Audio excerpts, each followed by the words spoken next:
Hello అండి, అందరికీ welcome back to our channel. మేమైతే మమ్మీ వాళ్ళ ఇంటికి వెళ్ళినప్పుడు అన్నారం దేవుడి దగ్గరికి వెళ్ళాం అనమాట, దర్గా దగ్గరికి. సో అప్పటి వీడియో ఇది. చాలా చాలా బాగుంటుంది వీడియో అయితే, అసలు ఎక్కడ కూడా స్కిప్ చేయకుండా లాస్ట్ వరకు చూడండి. ఇంకా మేమైతే నైటే బయలుదేరిపోయినాం అనమాట, ఎందుకంటే అక్కడ నిద్ర చేయాలి కాబట్టి, దేవుడి దగ్గర నిద్ర చేసి ఇంకా మార్నింగ్ మొక్కులు ఏమన్నా ఉంటే తీర్చుకోవాలి కాబట్టి.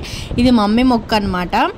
ఇంకా అందుకోసమే నైట్ అయితే వెళ్ళిపోతున్నాము. మేమైతే అసలు ఎన్నిసార్లు వచ్చినాం, చిన్నప్పటి నుంచి నాకు ఎక్కువ తెలిసిన దేవుడు అంటే అన్నారం దేవుడే. ఎందుకంటే మేము వీక్లీ వచ్చి ఇక్కడ మనకు మనసు బాగాలేకపోయినా లేకపోతే ఏమైనా ప్రాబ్లమ్స్ ఉన్నా వచ్చి అక్కడ ఒక్క నిద్ర చేస్తే చాలు, ప్రాబ్లమ్స్ అన్నీ సాల్వ్ అయిపోతాయి అన్నమాట. సో మాకు అట్లా మంచిగా మనశ్శాంతిగా అనిపించేది. మేము వీక్లీ వచ్చేది అనమాట చిన్నగా ఉన్నప్పుడు. మా నాన్నమ్మ అయితే ప్రతి వీక్ తీసుకొచ్చేది. ఇంకా ఇక్కడ నుంచి అయితే మా నాన్నమ్మ ప్రసాదం కూడా తీసుకొచ్చేది అనమాట. అంటే దేవుడికి వండి నైవేద్యంగా దర్గాలో పెడతారు. సో అక్కడ నుంచి దర్గా దగ్గర నుంచి మాకైతే ప్రసాదం చిన్నప్పుడు తీసుకొచ్చి కొద్దిగా ఇచ్చేదన్నమాట.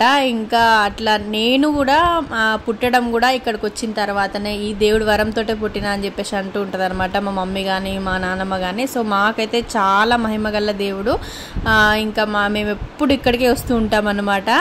ఇంకా మా మొక్క అయితే ఉంది, ఎందుకంటే ఆద్యమ పుట్టినప్పటి మొక్క అనమాట ఇది. మా పెద్ద పాప పుట్టినప్పటిది మా మమ్మీ మొక్కుకుందనమాట. అప్పటి మొక్కు ఇంకా ఇప్పుడు తీరింది, దాని టైం ఇప్పుడు వచ్చిందనమాట. ఇంకా అందుకోసమే ఇక మేము వచ్చినప్పుడే చేసుకోవాలి ఏదున్నా అని చెప్పేసి మా మమ్మీ అయితే ఇంకా తొందరగా చేసేసింది అనమాట మొక్క అయితే. ఇంకా నైట్ అంతా అక్కడ స్టే చేసిన తర్వాత నిద్ర చేస్తే అసలు ఎంత ప్రశాంతంగా ఉంటుందో అసలు. ఇంకా అక్కడ నిద్ర చేసిన తర్వాత ఇంకా మార్నింగ్ అయితే ఉప్మా వండేసిర్రు మా మమ్మీ వాళ్ళు. స్టవ్ తీసుకొచ్చినాం మేము ఇంకా కట్టెల పొయ్యి మీద చేద్దాము అని అనుకున్నాము, కానీ ఈ వర్షానికి కాదని చెప్పేసి మళ్ళీ స్టవ్ అయితే తీసుకొచ్చినాం. స్టవ్ తీసుకొచ్చి రావడం ఎంత బెనిఫిట్ అయింది మాకంటే, అసలు చాలా అంటే చాలా బెనిఫిట్ అయింది. ఇంకా మేమైతే దానిపైన వంటలన్నీ కంప్లీట్ చేసేసుకున్నాం అనమాట. ఫస్ట్ అయితే లేవగానే ఫ్రెష్ అప్ అయిపోయి ఇంకా టిఫిన్స్ అదంతా చేసేసుకున్నాం, ఎందుకంటే వంటలు కావడానికి చాలాసేపు పడుతుంది.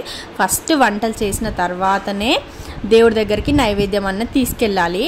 సో అందుకోసమే మా మమ్మీ ఇక్కడ వంటలన్నీ కూడా కంప్లీట్ చేసేస్తుంది అనమాట. మేము అంటే మేకని తీసుకెళ్ళినాము. మేక తీసుకెళ్ళినప్పుడు కంపల్సరీగా జతగా కొయ్యాలన్నమాట, మేక ప్లస్ కోడి రెండు కొయ్యాలి.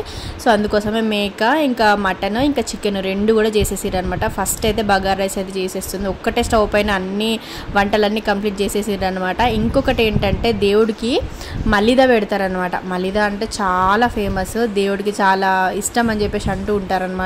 సో మలిద లేనిది అసలు ఇంకా ప్రసాదం పెట్టకూడదు. ఇంకా అందుకోసమే చపాతీస్ చేసి బెల్లం ఉంటుంది కదా, ఆ బెల్లము రెండు కలిపి నెయ్యితోటి మంచిగా లడ్డూలు చేస్తారనమాట, దాన్నే మలిద అంటాము. ఇక్కడ వంటలన్నీ ప్రిపేర్ అయిపోయినాయి. ఇంకా మా చెల్లి చూపిస్తుంది చికెన్ ఫ్రై అనమాట, ఎందుకంటే మటన్ గ్రేవీ లాగా చేస్తున్నాం కదా, ఇంకా చికెన్ కూడా ఎందుకు చికెన్ ఫ్రై చేసుకుందామని చెప్పేసి చికెన్ అయితే ఫ్రై చేసేసినాము. ఇంకా మటన్ అయితే ఉడుకుతుంది. ఇక్కడ మటన్ సెమీ గ్రేవీ లాగా చేద్దాము అని చెప్పేసి అనుకున్నాము. ఇంకా మటన్ కర్రీ, చికెన్ ఫ్రై, ఇంకా బగార్ రైస్, మలిద అనమాట. మలిద లేని అసలు ప్రసాదం కంప్లీట్ అవ్వదు.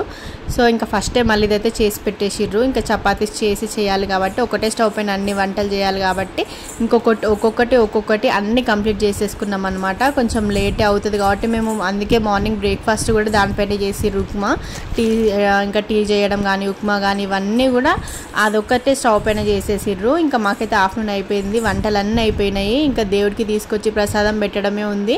ఇంకా అందరం అయితే వచ్చేసినాం అనమాట. ఇక్కడికి దర్గా దగ్గరికి వచ్చి మంచిగా దేవుడిని అయితే దర్శించుకున్నాము, మంచిగా అయింది. ఇంకా దర్గా పక్కనే నాగమ్మది పుట్ట ఉంటుంది అనమాట.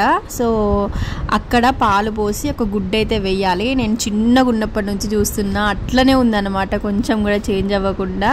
ఇంకా కాకపోతే ప్రైస్ అన్నది చేంజ్ అయింది. అప్పుడు 5 రూపీస్కి 10 రూపీస్కి గ్లాస్ అని చెప్పేసి అంటూ ఉండేది. ఇప్పుడు మేబీ ఎంత ఉందో అంత గుర్తులేదు. సో 50 రూపీస్ ఉండొచ్చు. ఇదే అనమాట. సో నాకు ఎప్పుడు ఇష్టం, కంపల్సరీగా నేను పాలు గుడ్డు వెయ్యంది అయితే అసలు వెళ్ళను. ఇది మేము జంటగా రావడం అయితే సెకండ్ టైం అనమాట. మాకు మ్యారేజ్ అయిన 1 వీక్ లోపే వచ్చినాం మేము, అప్పుడు ఫస్ట్ టైం. మళ్ళీ ఇప్పుడు 2 పిల్లలు పుట్టిన తర్వాత మళ్ళీ సెకండ్ టైం అనమాట. ఇంకా మేమైతే వచ్చేసినాం, ఫుల్ ఆకలి అవుతుందని చెప్పేసి పిల్లలందరం కూర్చొని ఇంకా లంచ్ అయితే చేసేస్తున్నాము. నా చిన్ని తల్లి, నా సెకండ్ పాప, అసలు ఇదైతే ఫస్ట్ టైం అనమాట తినడము. అది ఇన్ని రోజుల నుంచి దానంతటా అది అసలు ఒక్కసారి కూడా తినలేదు. ఫస్ట్ టైం దేవుడి దగ్గర తింటుందనమాట, దేవుడి ప్రసాదం దాని చేతోడు తింటుంది. నాకు ఎంత హ్యాపీ అనిపించింది అంటే అసలు మాటల్లో చెప్పాలంత హ్యాపీ అనిపించింది నాకు. ఇంకా నా పెద్ద పాప చూడండిగా, దానికి ఒక గ్యాంగ్ ఇంకా వాళ్ళతో కూర్చొని ఫుల్ నవ్వుకుంటూ హ్యాపీగా తినేసింది. అది కూడా ఇద్దరు పిల్లలు తినేస్తే నాకైతే ఫుల్ హ్యాపీ అనిపిస్తుంది, కడుపు నిండిపోతుంది అనమాట. ఇంకా నేను తినకున్నా ఓకే అనిపిస్తుంది నాకు. ఇంకా ఇట్లా అయిపోయింది అనమాట మా ఫంక్షన్ అన్నది. ఇంకా మేమైతే అందరం కలిసి తినేసి కొంచెం సేపు అక్కడ ఉండి అయితే ఇంటికి వెళ్ళిపోయాము.